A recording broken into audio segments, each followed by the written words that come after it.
नमस्कार। आज बात करेंगे हरिशंकर परसाई की एक बहुत ही मशहूर कहानी भेड़ें और भेड़िए की। ये सिर्फ बच्चों की कहानी नहीं है, ये समाज और राजनीति पर एक ऐसा जबरदस्त कटाक्ष है जो आज भी इतने सालों बाद भी एकदम सटीक बैठता है।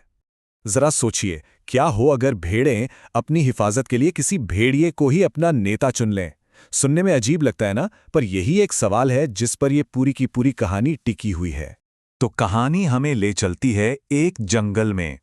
यहाँ के जानवरों ने, आप समझिए, एक बहुत बड़ा फैसला लिया। उन्होंने तय किया कि जंगल में अब डेमोक्रेसी होगी, मतलब लोकतंत्र। एक ऐसा सिस्टम जहां सबको बराबरी और सुरक्षा का हक मिलेगा। वाकई एक क्रांतिकारी बदलाव का सपना था ये। और इस फैसले से सबसे ज्यादा खुश कौन हुआ? भाई, भेड़ें। वो बेचारी स्वभाव से नेक, कोमल, और हाँ, जंगल में उनकी आबादी सबसे ज्यादा थी। उन्हें लगा, वाह, अब तो अपने अच्छे दिन आ गए, डर के दिन खत्म। जब मेजॉरिटी हमारी होगी तो कानून भी हमारे हिसाब से बनेगा, फिर कोई जानवर किसी दूसरे को मार नहीं पाएगा। तो देखिए, एक तरफ तो थी भेड़ें जो सोच रही थी कि बस अब सुख शांति का सुनहरा दौर शुरू होने वाला है, और दूसरी तरफ थे भेड़िए। उनके लिए तो जैसे आसमान ही टूट पड़ा। उन्हें लगा कि भाई ये तो हमारे वजूद पर ही खतरा आ गया, हमारे बुरे दिन शुरू हो गए। और बस यहीं से कहानी का असली ड्रामा शुरू होता है। अच्छा, अब कहानी को भेड़ियों के नजरिए से देखते हैं।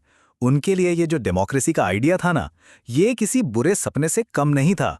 मतलब ये तो सीधा सीधा उनके रहन सहन, उनके जीने के तरीके पर हमला था।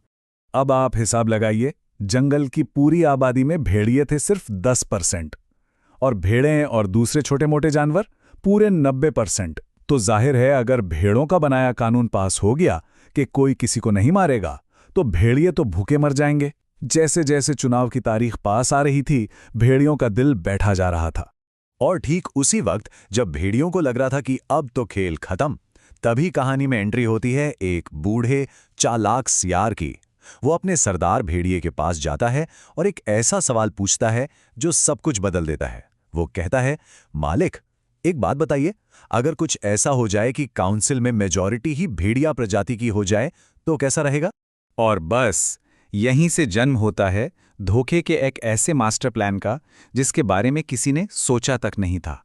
उस बूढ़े सियार ने भेड़ियों को तसल्ली दी, कहा, आप चिंता मत करो, ये हारी हुई बाजी में पलट दूंगा, मेजॉरिटी भेड़ियों की ही बनेगी।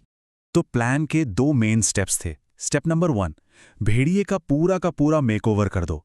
उसकी जो खूंखार शिकारी वाली इमेज है, उसे बदलकर एक संत, एक महात्मा वाली इमेज बना दो।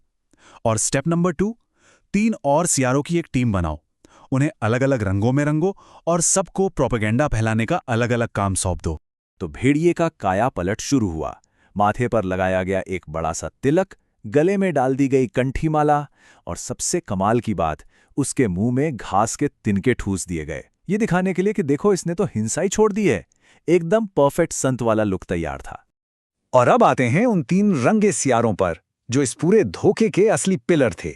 सबसे पहले पीले रंग का सियार। ये था इंटेलेक्चुअल, कवि, लेखक टाइप। इसका काम था भारी भरकम शब्दों में भेड़िए की तारीफों के पुल बांधना। फिर था नीला सियार, जो नेता और पत्रकार बना। इसका काम था सुरक्षा और ताकत के बड़े बड़े राजनीतिक वादे करना। और आखिर में हरा सियार, जो बना धर्मगुरु। इसका काम था धर्म और स्वर्ग का लालच देकर भेड़ों को फुसलाना। मतलब समाज के 3 सबसे पावरफुल ग्रुप्स का सिंबल। तो मंच सज चुका था, सारे एक्टर्स तैयार थे और ऑडियंस में थीं हजारों भोली भाली भेड़ें। अब शुरू होने वाला था लोकतंत्र के नाम पर सबसे बड़ा नाटक, भेड़ों के दिल और दिमाग पर कब्जा करने का एक शानदार परफॉर्मेंस। सबसे पहले बूढ़े सियार ने मोर्चा संभाला। उसने डरी सहमी भेड़ों की भीड़ को देखकर बोलना शुरू किया, भाइयों और बहनों, घबराओ मत। अरे, जिनसे आप डरते थे वो भेड़िया राजा तो अब संत हो गए हैं, उनका तो हृदय परिवर्तन हो गया है। देखिए, पहला झूठ कितनी सफाई से फेंका गया। इसके बाद बारी आई पीले सियार की। उसने जोर जोर से हुआ हुआ चिल्लाना शुरू कर दिया। भेड़े तो कुछ समझी नहीं, तो बूढ़े सियार ने समझाया, अरे वाह, हमारे महान कवि कह रहे हैं कि जैसे आसमान में भगवान हैं, वैसे ही जमीन पर भेड़िए हैं। क्या गहरी बात कही है। मतलब बेमतलब की आवाज को भी कैसे ज्ञान बनाकर परोसा जा रहा था। फिर आया नीला सियार, नेताजी बनकर। उसने एकदम पॉलिटिकल भाषण दिया। उसका लॉजिक ये था कि देखो, तुम भेड़े कमजोर हो, तुम्हारी रक्षा कौन करेगा?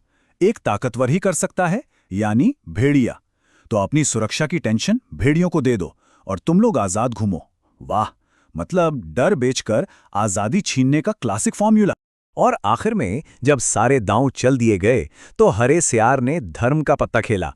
उसने सीधा सीधा ऐलान कर दिया, जो कोई भी भेड़िए को वोट देगा उसे सीधा स्वर्ग मिलेगा। यहां आस्था को, विश्वास को एक पॉलिटिकल हथियार की तरह इस्तेमाल किया गया। और ये तरकीब काम कर गई। इंटेलेक्चुअल, नेता और धर्मगुरु, इन तीनों का मिलाजुला प्रोपेगेंडा सफल रहा। बेचारी भेड़ों को पूरा यकीन हो गया कि भेड़िए से बड़ा उनका हमदर्द और प्रोटेक्टर तो कोई है ही नहीं। लेकिन धोखे पर बनी इमारत ज्यादा दिन नहीं टिकती। अब वक्त था उस चुनाव के नतीजे देखने का। एक ऐसा नतीजा, एक ऐसी भयानक सच्चाई जिसे भेड़ों ने अनजाने में खुद अपने हाथों से लिखा था। और रिजल्ट्स आए तो होश उड़ गए। भेड़ों ने, जो 90% थीं, अपने प्रोटेक्शन के लिए भेड़ियों को वोट दिया। नतीजा, जंगल की पार्लियामेंट में 90% मेंबर भेड़िए थे और सिर्फ 10% भेड़ें। इसे कहते हैं लोकतंत्र की विडंबना। तो असल में ये कहानी है क्या? ये एक पॉलिटिकल सटायर है, एक रूपक। यहां भेड़े कौन हैं? आम जनता। भेड़िए सत्ता के भूखे लोग।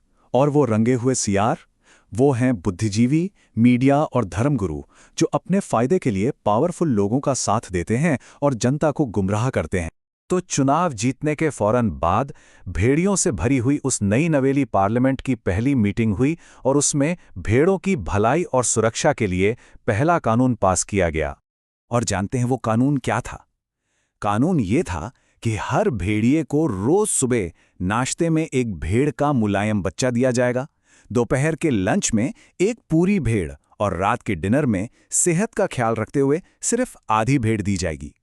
जिस कानून को भेड़ों ने अपनी सुरक्षा के लिए बनवाया था, वही उनके खत्म होने का फरमान बन गया। हरिशंकर परसाई की एक कहानी यहीं खत्म हो जाती है, लेकिन हमारे लिए एक बहुत बड़ा सवाल छोड़ जाती है। किसी भी समाज में, किसी भी देश में हम असली रक्षकों और भेड़िए के भेष में छिपे धोखेबाजों में फर्क कैसे करें? इस सवाल का जवाब शायद हम सबको मिलकर खुद ही ढूंढना होगा।